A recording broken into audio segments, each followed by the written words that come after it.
নমস্কার, হ্যাশট্যাগ আমরা সকলের পক্ষ থেকে আমি শ্রাবণী। আমি আবার চলে এসেছি আজকের বিষয় নিয়ে আলোচনা করতে। আজকের বিষয় দিয়েছেন মিতা চ্যাটার্জি ম্যাম। ভীষণ সুন্দর দুটো বিষয় দিয়েছেন। আর উনি খুব সুন্দর বিষয় দেন ওনার। উনি এবং এইভাবেই আমাদের সাথে যুক্ত রয়েছেন হ্যাশট্যাগ আমরা সকলের সাথে। তো অসংখ্য ধন্যবাদ আপনাকে যে আপনি এভাবে আমাদের সাথে যুক্ত রয়েছেন এবং সুন্দর সুন্দর সমানেই সুন্দর সুন্দর বিষয় দিয়ে চলেছেন। খুব ভালো থাকুন আপনি, এটা ঈশ্বরের কাছে প্রার্থনা করি এবং এভাবেই আমাদের পাশে থাকুন। তো আমি আলোচনায় আসি। আজকের বিষয়টা হচ্ছে এটা যে এক পশলা বৃষ্টি, প্রচণ্ড গরমের পর এক পশলা বৃষ্টি আর জন্মদিনে মায়ের হাতে রান্না। খুবই সুন্দর দুটো বিষয়, ভীষণ মানে অন্তর ছুঁয়ে যায় এরকম আর কি। সত্যি কথা বলতে কি আমি এটা আমাকে ভীষণভাবে মানে একটা আমার অনুভূতি কাজ করে এটাতে। মানে আমি যখন মা বলি না, মা বলি কথাটা, তখন না সে যে মাকেই ডাকি না কেন আমার ভিতর থেকে একটা মানে ভীষণ মনে হয়, ভীষণ নিজের মানে অন্তরের কেউ এমন একজন যে মানে যাকে ডাকলেই বোধহয় আমার দুঃখটা সব দূর হয়ে যাবে, এরকম একটা ব্যাপার। তো এক্ষেত্রে আমি আবারও বলে রাখি যে শুধু মা না, আমার বাবাও আমার খুব কাছের। আমি শুধু একা বলবো না যে আমার মা আমার খুব কাছের, আমার বাবা আমার খুব কাছের। মাকে একা বললে বাবা দুঃখ পাবে, এই আর কি।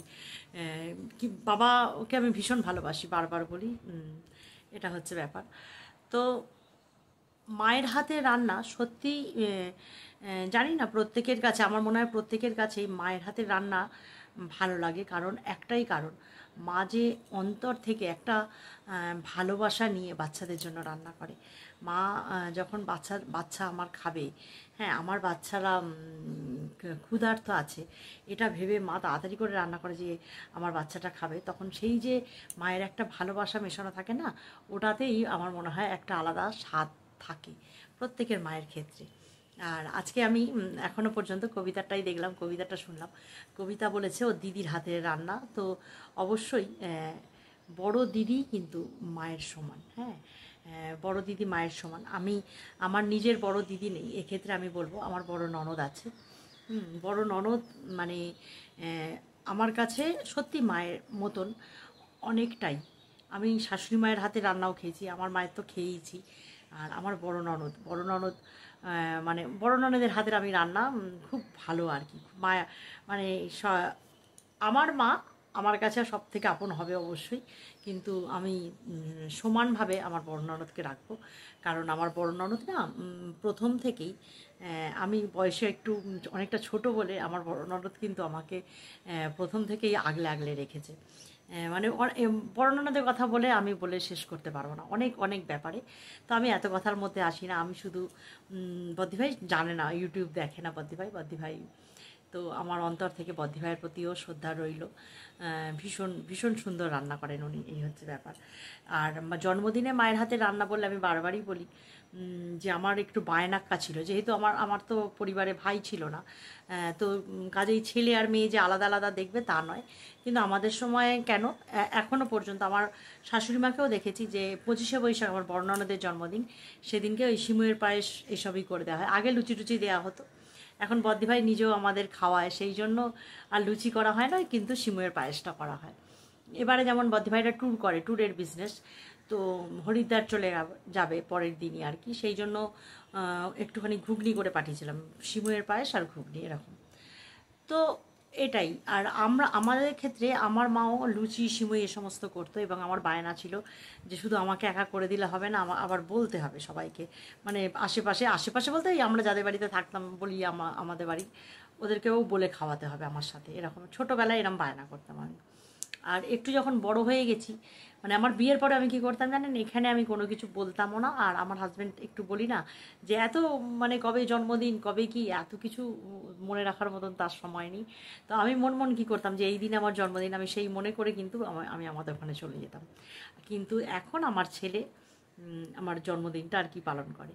তো সেই জন্মদিনে মায়ের হাতের রান্না আমি মা জন্মদিনের দিন যে শুধু মায়ের হাতে রান্না মিস করি তা না, আমার মা যা কিছু করুক নিরামিষ রান্না করে, হালকা করে অল্প মশলা দিয়ে এত অসাধারণ রান্না করে। আমার ছেলেরাও কিন্তু বলে ওরা বোধহয় ওর মায়ের থেকে দিদার হাতে রান্নাই বেশি পছন্দ করে। আর আমি তো ভুলতে পারি না, আমি বাড়ি গিয়েই মাকে বলি, মা তুমি যা তরকারি করেছো আমার একটা বাটি করে দাও, আমি শুধু আলাদা করে খাবো আর কি, এরকম। তো সত্যি মায়ের হাতের রান্নার তুলনা হয় না, যার যার মা তার কাছে আপন, যে যা নিজের মায়ের যে আন্তরিকতা, যে ভালোবাসা থাকে না, এটা অন্য কিছুর মধ্যে পাওয়া যায় না, এটাই হচ্ছে ব্যাপার। আর সত্যি বড় দিদিও মায়ের মতনই, কিন্তু আমার বোনেরা আমাকে বলে, আমার মেজো বোন বিশেষ করে, বড় ছোটো বোনও বলে, কিন্তু মেজো বোন বিশেষ করে বলবে, দিদি তুই না মায়ের অর্ধেকটা, তোর সাথে যদি কথা বলি মায়ের সাথে কথা বলা হয়ে যায়, এরকম মনে হয়। তো এটাও আমার কাছে পরম পাওয়া আর কি। হ্যাশট্যাগ আমরা সকলে, তো আমি বারবারই বলি যে আমরা একটু নিজেদের মনের কথা আলোচনা করতে আসি, তো এত সুন্দর সুন্দর বিষয় দেয়া হয় বলে আমরা অনেকটা মায়ের মানে মনের কথা, মায়ের বলছি, মনের কথা আলোচনা করতে পেরে নিজেরাও নিজেদের হালকা করতে পারি। কিন্তু সেই রকমই এটার সাথেই এই যে নিজেদের মনের কথা বলে হালকা হওয়া, এটা একটা এই যে ব্যাপারটা, যে প্রচণ্ড দাবদাহ, প্রচণ্ড গরম, যেখানে মানুষ সেই গরমের চোটে কষ্ট পাচ্ছে, জ্বলে পুড়ে শেষ হয়ে যাচ্ছে, সেটা থেকে যখন এক পশলা বৃষ্টি আসে, সেই যে আরামটা দেয়, প্রাণে আরাম দেয়, হ্যাঁ, সেটাকে আমি কিসের সাথে তুলনা করি। তো অবশ্যই আমাদের জীবনটাও না এই প্রচণ্ড গরমে যে কষ্টটা, সেই রকমই প্রতিটা মুহূর্তে সংসারের চাপে বলুন, যাই বলুন, আমরা চাপটা তো নিজেরাই নিই, এটা তো কেউ দিয়ে দেয় না, কিন্তু সমাজ ব্যবস্থা এখন এমনভাবে চলছে যে আমাদের চাপটা নিতে আমরা আমরা মানে নিতে হবে। চাপটা যদি আমরা না নিই, আমরা যদি হেসে খেলে থাকি না, আমরা সঠিকভাবে চলতে পারবো না। দ্বিতীয়ত আমাদের বাচ্চাদেরও সঠিকভাবে এগিয়ে যেতে সাহায্য করতে পারবো না। কাজেই আমাদের জীবনটাকে সেই দৌড়ানোর মতনই করে নিতে হবে, তাই না? তাহলে কি হচ্ছে, এই যখনই আমরা একটু আমাদের যতটা প্রয়োজন তার অধিক যখনই আমরা চাইছি, তখনই আমরা ওই নানান রকম একটা সমস্যার সম্মুখীন হচ্ছি, বাধার সম্মুখীন হচ্ছি। সেইখান থেকে রিলিফ পেতে গেলে না, আমি বারবারই বলবো যে যখন আমাদের ভিতরে একটা যন্ত্রণার সৃষ্টি হয়, যখন আমাদের ভিতরটা মানে দুমড়ে মুচড়ে শেষ হয়ে যায়, হয়তো সেই কথা আমরা কাউকে বলতে পারি না এই কারণে যে এই পথটা তো আমরা নিজেরাই বেছে নিয়েছি, তাহলে আমরা এই কথাটা অন্যদের বলবো কি করে? তখন তারা তো আমাদের বলবে যে তোমরা এরমভাবে চলছো কেন, সহজ সরলভাবে চলো, তাহলেই তোমাদের এত সমস্যা থাকে না। কিন্তু যদি সহজ সরলভাবে চলতে যাই, তাহলে আমরা টিকতে পারবো না সমাজে। বাকি যদি বা নিজেদের জীবন যা হোক করে চালিয়ে ফেলি, কিন্তু সন্তানদের প্রতি আমাদের হয়তো কোনো কর্তব্যই করা হবে না বা করতে পারবো না। সেই জন্যই আমরা কিন্তু দৌড়ে চলেছি, জীবনের পথে দৌড়ে চলেছি। আর এই দৌড়তে গিয়ে আমরা আমাদের নিজেদের মানে হাজারো সমস্যার সম্মুখীন করে ফেলছি। তো এই সমস্যা থেকে আমরা যখন বেরোবো, আমি বারবারই বলি যে যে সমস্যার কথা কাউকে বলা যাবে না, যে সমস্যার কথা কাউকে বললে সেটা একটা উপহাস্যময় কর্ম হবে আর কি, সেই রকম সমস্যার কথা আমরা কাউকে বলবো না। ওটা আমরা ঈশ্বরের কাছে, মানে সেই বলে না কনফেস করা, যা ঈশ্বরকে জানাবো, ঈশ্বরের কাছে বলবো। অবশ্যই কবিতা বলেছে যে কাঁদলে, নিজে যদি একান্তে কাঁদা যায় না, এর থেকে উপকার আর কিছু হয় না। সত্যি যখন প্রচণ্ড কষ্ট হবে, আমি এগুলো না আমি আমার জীবন দিয়ে দেখেছি অনেক অনেক ক্ষেত্রে, যে যখন প্রচণ্ড কষ্ট হয় না, ভিতরে যখন প্রচণ্ড কষ্ট হয় যে আমার ভিতরে কী চলছে আমি কাউকেই কোনোভাবে বোঝাতে পারছি না, বা হয়তো আমি মুখে প্রকাশ করতে পারছি না, তখন এই যে অন্তরের যে যন্ত্রণা, সেটা হালকা করে কিন্তু অনেকটা। এমনি যদি আমি কাঁদতে পারি একান্তে, সকলের সামনে না, কারো সহানুভূতি চাই না। আমি বারবারই বলি, মানুষের আর যা কিছু না, মানুষের করুণার পাত্র হবে না কখনো। মানুষের করুণার পাত্র হলে না, সেই মানে সেটা আবার আলাদা যন্ত্রণা, এই হচ্ছে ব্যাপার। আর মানুষের করুণার পাত্র হতে এই কারণেই বারণ করছি, ঈশ্বরের করুণার পাত্র হও, কিন্তু মানুষের কাছে করুণার পাত্র হয়েও না। তাহলে কি হবে, অনেক অনেক ক্ষেত্রে সেই মানে এটা তোমার দিকেই আবার ফিরে আসবে এমনভাবে, সেটা তোমাকে আরও আরও বেশি করে কষ্ট দেবে। এটা আমি ঠিক বোঝাতে পারলাম কি না জানি না, যদি তোমরা শুনে থাকো অবশ্যই বলো যে আমি ঠিক বলছি কি না। কখনো, হ্যাঁ, কারোর কাছে আমি মাথা নিচু করার এই কথাটা বলছি না, কাউকে তুমি এমন দেখিও না যে খুব তুমি দুঃখী, সে সাহায্য করলে তবেই তুমি সুখী হবে, এই জিনিসটা কিন্তু কখনো দেখাবে না। সুখী তুমি নিজেই হতে পারো, সেটা তোমাকেই চেষ্টা করতে হবে। হাজারবার এটা বলি যে নিজের কর্মের দ্বারা, নিজের মানে যে কোনো নিজে মানে কাউকে যদি তুমি অন্যের কথা ভাবো, একটু অন্যকে তুমি সাহায্য করো, তাতে তুমি যে আনন্দ হবে। কিন্তু অন্যরা কেউ যদি তোমাকে সাহায্য করে না, তখন তোমার কি মনে হবে, ইস আমায় ও সাহায্য করলো, আমি তো ওর জন্য কিছু করতে পারলাম না। এটা এক বিধবে, বা রিটার্নে যদি সে কখনো তোমাকে একটা ছোট বড় কথা বলে ফেলে, সেটা তোমাকে প্রচণ্ড দুঃখ, মনে আঘাত দেবে। তো এই থেকে বাঁচতে তোমাকে নিজেকেই শক্ত হয়ে দাঁড়াতে হবে।